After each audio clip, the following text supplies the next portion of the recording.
சிறுத்தொண்டர்.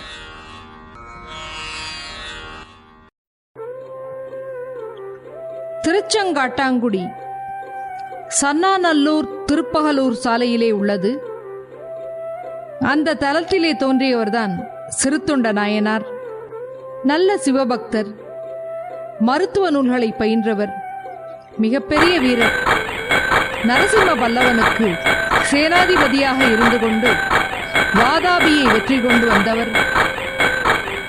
இவர் ஒரு சிறந்த சிவனடியார் என்று தெரிந்தவுடன் மனம் வருந்திய நரசிம்ம பல்லவன் அவருக்கு பணி ஓய்வு கொடுத்து செல்வங்களை கொடுத்து வணங்கி மகிழ்கிறான். திருவெண்காட்டு நங்கையை மணந்து கொண்டு திருச்செங்காட்டாங்குடியிலே இனிய இல்லறம் நடத்துகிறார். செல்வ மகனாக சீராளன் பிறக்கிறான். அடியார்களை முன்னூட்டி பின்னுண்ணும் இயல்பு உடையவர். ஒரு நாள் யாருமே வராததால் அடியார்கள் எங்கிருக்கிறார்கள் என்று தேட வெளியே செல்கிறார். அப்படி அவர் வெளியே சென்ற நேரம் வடநாட்டு பைரவர் வீடு தேடி வருகிறார்.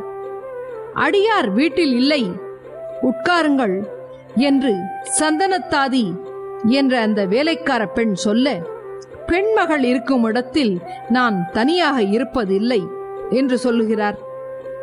திருவெண்காட்டு நங்கையும் வந்து உள்ளே அமரச் சொல்ல, அவர், நான் இந்த கோயில் அத்திவர நிழலிலே இருக்கிறேன், என்னை வந்து பார்க்க சொல்லுங்கள் என்று சொல்லிவிட்டு செல்கிறார். சிறுத்தொண்டர் வருகிறார். இன்று யாரும் அடியார் வரவில்லையே என்று சோர்வோடு கணவரை பார்த்து, ஒரு வடநாட்டு பைரவர் வந்தார், அவரை அழைத்து வாருங்கள் என்று கூற, சிறுத்தொண்டர் அடியார் முன்பு அடக்கமாக வணங்கி தன்னை தன் வீட்டிற்கு உணவு உண்ண அழைக்கிறார். ஆனால் பைரவரோ, எனக்கு உணவு நீங்கள் செய்வது சிரமம், நான் 6 மாதத்திற்கு ஒருமுறைதான் சாப்பிடுவேன், அதுவும் பசுக்கறிதான் சாப்பிடுவேன் என்று கூற, மகிழ்ச்சியுடன் நாயனார், என்னிடம் 3 வகையாக பசு இருக்கிறது. பசு என்றால் கறவை நின்ற பசு, கறந்து கொண்டிருக்கும் பசு, கருகொண்ட பசு என்று கூற, நான் சாப்பிடுவது மனித பசுதான். 5 வயதுக்குள் இருக்க வேண்டும், உடல் குறை இருக்கக்கூடாது, வீட்டிற்கு ஒரு குழந்தையாக இருக்க வேண்டும், மேலும் தாய் பிடிக்க தந்தையும் தாயும் வருத்தமில்லாமல் மகிழ்ச்சியோடு கறி சமைத்து கொடுத்தால் நான் சாப்பிடுவேன். நீர் அப்படி தயார் செய்து வைத்திருந்தால் உன் வீட்டிற்கு நான் வருகிறேன் என்று கூறுகிறார். என்ன செய்வதென்று தெரியாமல் வீட்டிற்கு திரும்பும் சிறுத்தொண்டர் மனைவியுடன், என்னை உய்விக்க நீ பெற்ற பிள்ளையை அழிப்போம் என்று கூற, அம்மையாரும் மகிழ்ச்சியுடன், நம்மை காக்க வரும் மகனை பள்ளியிலிருந்து அழைத்து வாருங்கள் என்று கூறுகிறார். அடியார் மகனை அழைத்து வர பிள்ளையை குளிப்பாட்டி, அடியார்க்கு பிரசாதமாம், ஆதலால் அந்த குழந்தையை கட்டிப்பிடித்து முத்தம் கூட தராமல் உச்சி மோராமல் வீட்டிற்கு ஓரமாக அழைத்து போய் அறுத்து கறி சமைத்து சந்தோஷமாக கொடுக்கிறார்கள். அவரை அழைத்து பாத பூஜை செய்து தூப தீபம் காட்டி உட்கார வைத்து கறி அமுது படைக்க, தலைக்கறி எங்கே என்று கேட்கிறார். உடனே சந்தனத்தாதி என்ற வேலைக்கார அம்மா, இதோ இருக்கிறதே என்று கொண்டு வருகிறார். நான் தனியாக சாப்பிட மாட்டேன், ஒரு அடியாரை அழைத்து வாருங்கள் என்று கூறுகிறார். ஐயோ, யாருமே கிடைக்கவில்லையே, என்னையே அடியாராக ஏற்றுக்கொள்ளுங்கள் என்று சிறுத்தொண்டர் சொல்ல, அம்மையார் இவருக்கும் ஒரு இலை போட்டு பரிமாறுகிறார்கள். சிறுத்தொண்டர் சாப்பிட ஆரம்பிக்க, 6 மாதத்திற்கு ஒருமுறை உணவு உண்ணும் நான் உணவு உண்ண ஆரம்பிக்காததற்கு முன்பாக நீங்கள் ஏன் சாப்பிடுகிறீர்கள் என்று கேட்டு, எங்கே உங்கள் மகன், அவனை அழையுங்கள் என்று கூற, இப்பொழுது அவன் உதவான் என்று கூறுகிறார்கள். அவன் வருவான், நாடி அழையுங்கள் என்று கட்டளையிடுகின்றனர். உடனே மைந்தா வருவாய் என சிறுத்தொண்டர் அழைக்க, செய்யமணியே சீராளா, சிவனடியார் உய்யுமாறு உடன் உண்ண அழைக்கின்றார் என்று ஓலமிடுகிறார் மனைவியார். பள்ளியிலிருந்து ஓடி வருவது போல ஓடி வருகிறது குழந்தை. தாய் அணைத்து கணவரிடம் தந்து அடியார் உண்பார் என மகிழ உயிராக சமைத்த கரி அமுது காணாம போய்விட திகைத்து நிற்கின்றனர். வானில் சிவன் அம்மையுடன் முருகனுடன் காட்சி அளிக்கிறான். அன்பில் வென்ற தொண்டரும் தாயும் மகனும் சந்தனத்தாதியாரும் மனம் கரைந்து வணங்குகிறார்கள்.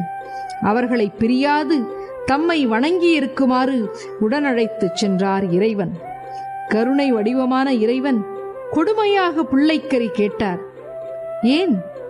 மனிதனுக்கு ஆசை, அழுத்தமான ஆசை. பொருள் மேல் ஆசை, மனைவி பேர் ஆசை, மக்கள் பேரில் உள்ள ஆசை. இந்த மூன்றுமே நாம் திரும்ப திரும்ப பிறவி எடுக்க காரணம். ஆக இந்த பிள்ளை பாசத்தை விடுவது என்பது மிகவும் கடினம். ஆக என் தொண்டன், என்னுடைய தொண்டர் அந்த பாசத்தையும் வென்றார். அந்த பிள்ளை பாசத்தை வென்றவர் என்ற இந்த உலகுக்கு காட்டவே பைரவராக வந்து இறைவனே பிள்ளைக்கறி கேட்டார். மேலும் பல்லவ சேனாதிபதியாக இருந்து நாட்டை காக்க கடமையாக பல உயிர்களை கொன்று குவித்தவர்தான் இந்த சிறுத்தொண்டர் என்ற பரஞ்சோதி. அதே போல சிவனடியாருக்கு உணவு கொடுப்பதிலும் கடமை. இறைவன் தன் பிள்ளை என்று வரும்பொழுது அந்த கடமையை காற்றிலே விட்டு விடுவாரா, இல்லை எந்த நிலையிலும் தன் கடமையை செய்வாரா என்று இறைவன் வைத்த சோதனையிலே வெற்றி பெறுகிறார். எந்த நிலையிலும் தன் கொள்கையிலிருந்து சிறிதும் மாறாமல் கடமையை விருப்பு வெறுப்பு இல்லாமல் செய்த இந்த கர்ம வீரர்தான் சிறுத்தொண்ட நாயனார். அந்நாயனாரின் பாத கமலங்களை வணங்கி மகிழ்வோமாக.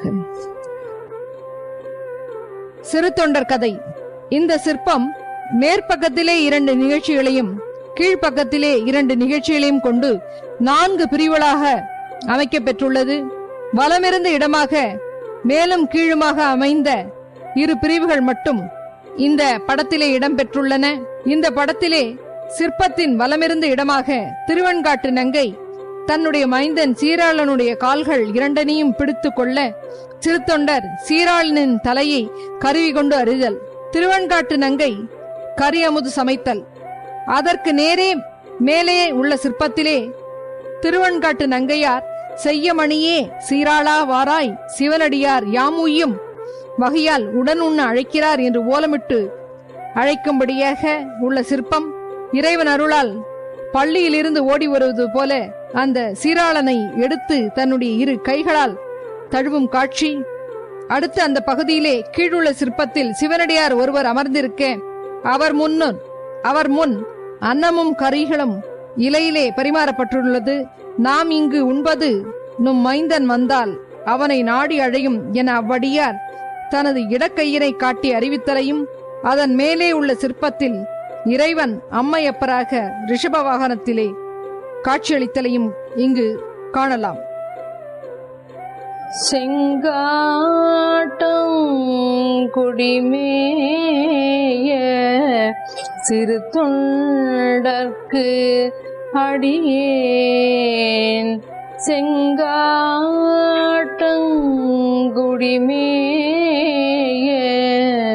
சிறு தொண்டர்க்கு அடியேன், சிறு தொண்டர்க்கு அடியேன்